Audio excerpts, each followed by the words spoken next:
Afternoon. Napakainit po. Yan mo, oh.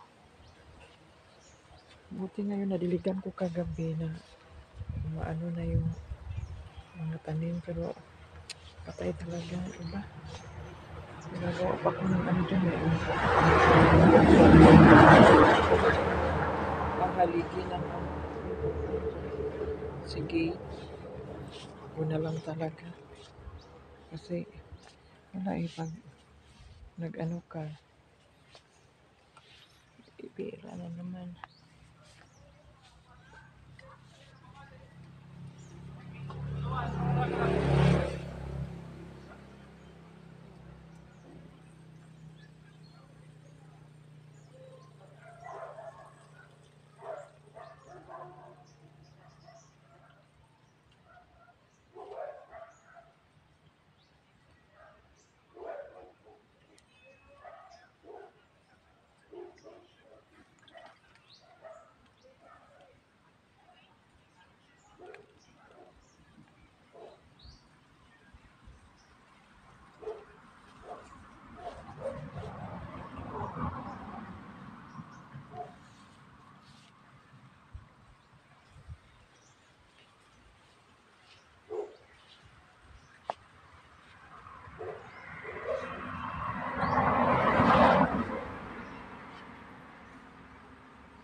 Malaki na siya.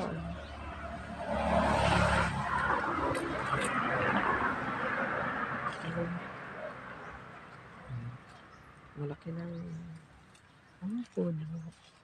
Wow, ganda naman. Oh, may bulaklak ko. Yan ang banda.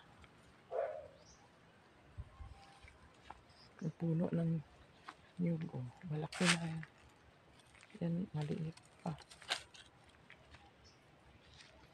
Napakainit talaga. Yan mo yung bakuran ko. Tingnan mo yung Bermuda ko. Kulay brown. Yung hose, hindi pa na ilipit kasi nga ano. Yan diligan mo yung mamaya-maya siguro. Kasi napakainit eh. Alas 11:30 na. Yan, madaming bunga ng bayabas. So, putulan ko sana yan. Daming bunga. Huwag sana anuhin. Huwag mo na putulan. Yan lang, linisan ko muna. O, tingnan mo, natumba na yung mga lagayan ng bulaklak. Naku. Wala, linisan ko yan. Tapos ilipat na yung banda sa lagay. Ito dapat maputol na to.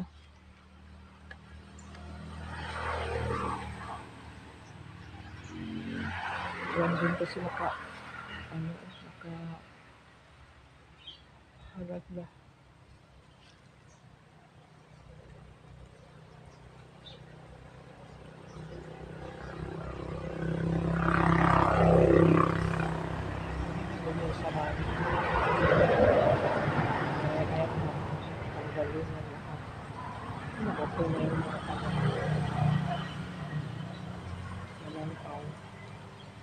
Kalimit ba naman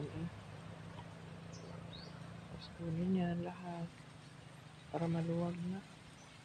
At saka yan putulan. Ano na yun yan, may ipaputol ko yan. Papunta yata doon para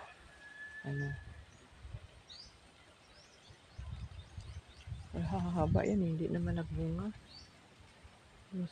Baka mamaya tumba pa yan doon yan.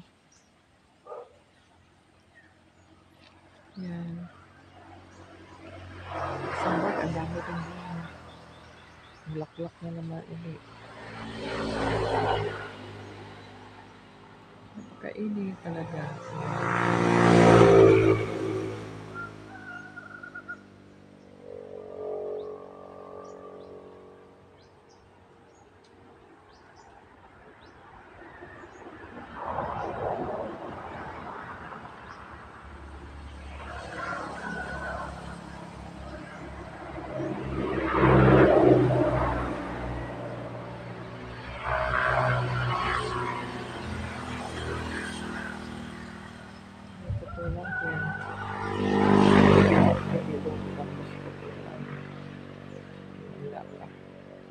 dako na yung malaki, yung lemon.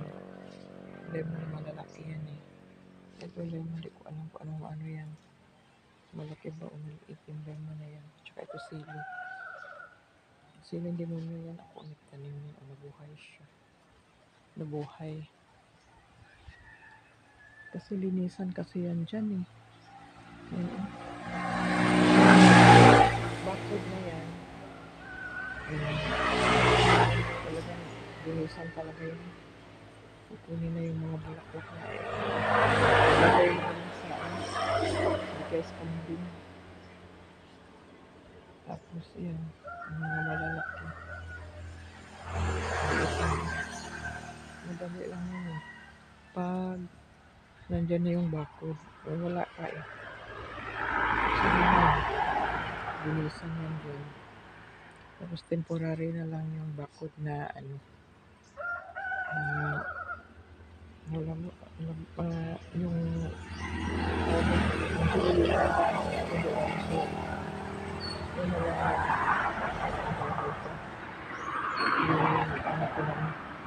haligi ng ano.